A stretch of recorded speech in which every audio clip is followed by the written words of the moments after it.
All right. I am so excited. We're waiting for the little bit to go live. How's that? There we go. We are truly live. I hope you guys are having the most amazing weekend. This is our last weekend together. How exciting. We've got some things to talk about, and I really can't wait to get going with it, right? Because there's a lot of stuff. We've gone through the intro stuff for phase one, the next step for phase two, the next step for phase three, and now we're kind of in the operation scale. And if we don't have things in place, it tends to make us feel overwhelmed. So we got 4 days left, and today we want to start with one more question, right? I know, another question. And I want you to think about it, and I want you to write it down. How much time did you spend this week on tasks that had nothing to do with serving your clients or growing your business?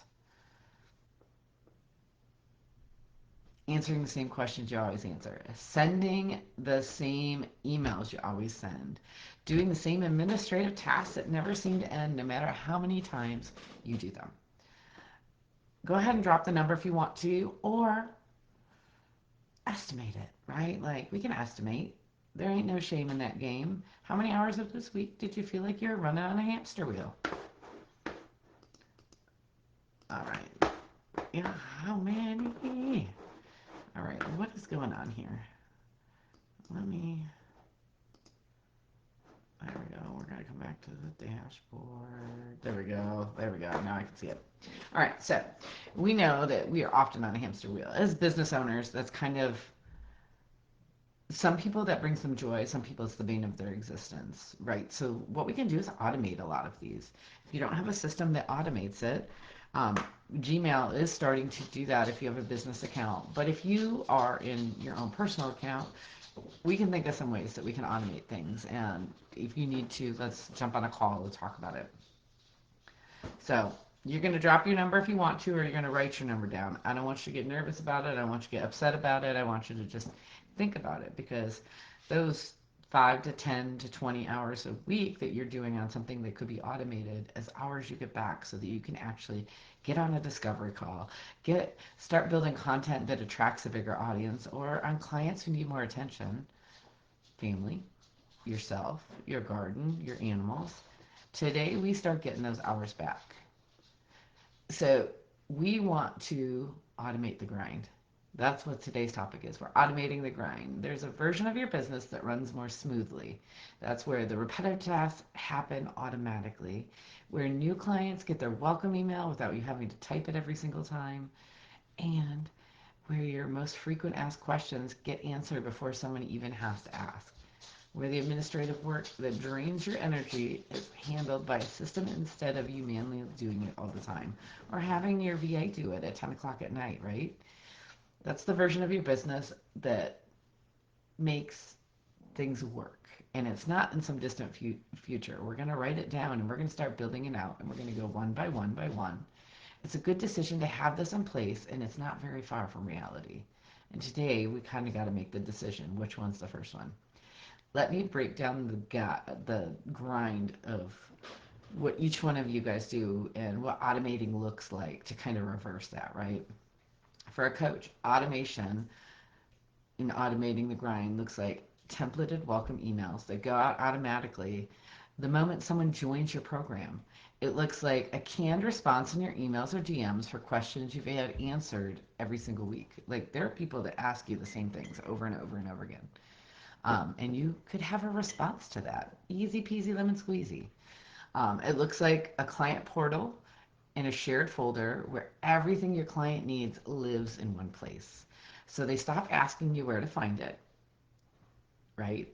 That's a great place to be, right? They stop asking where to find things. And it looks like a scheduling link that lets clients book their time and their sessions without a back and forth email chain.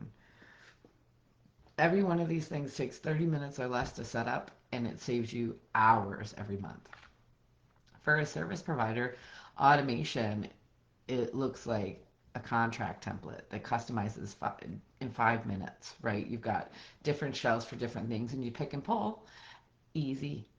It looks like an invoice template, so you send it in one click. It looks like a project onboarding questionnaire that captures everything you need from a new client before you ever get on the call. It looks like a canned response for almost every common asked question. And it looks like a timeline template that you can duplicate and adjust for each new project instead of building from zero each time.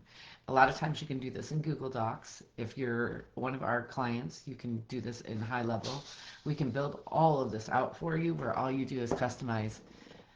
We get the client information capture and we built out the workflow and the work tree.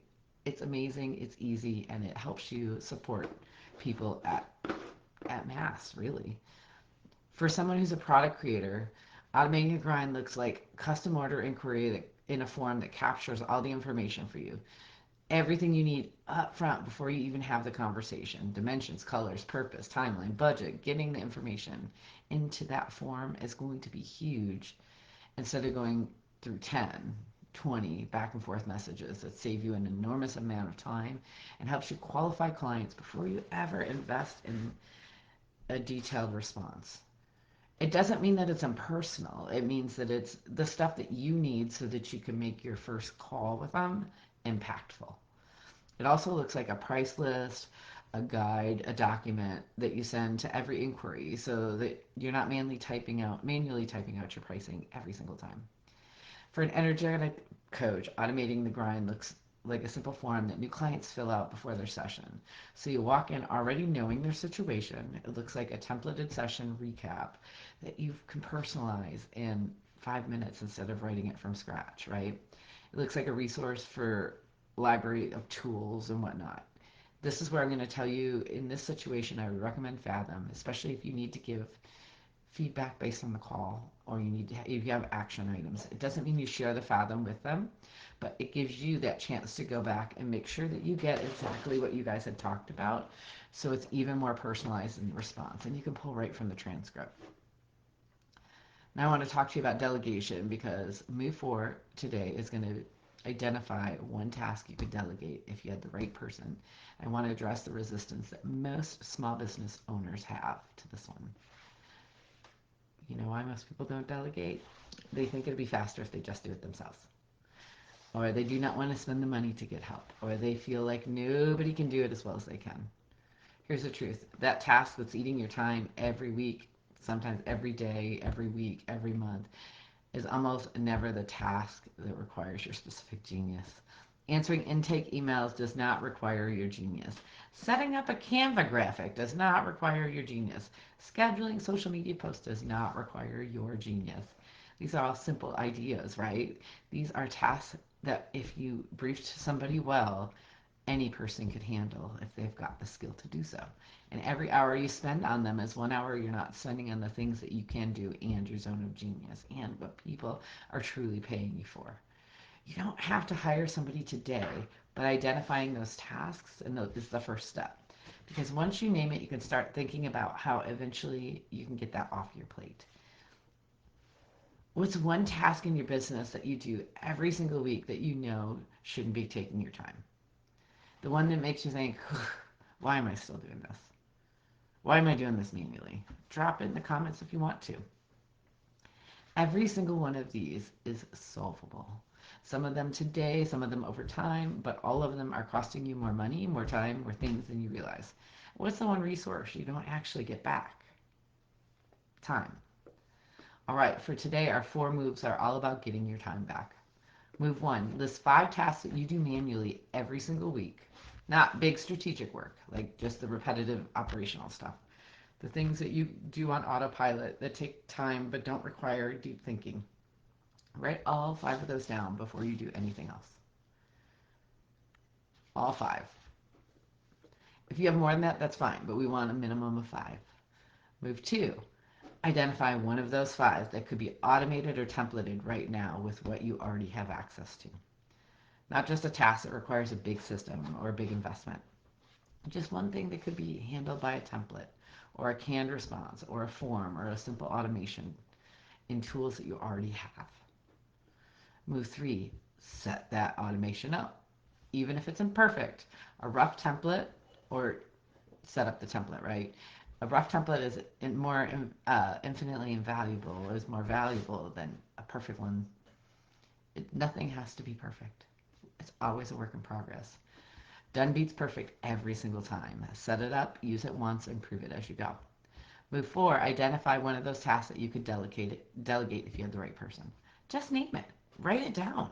If you don't have to hire somebody. And if you don't hire it, you still have gone through the work to build out the information that you need to be able to hire somebody, right?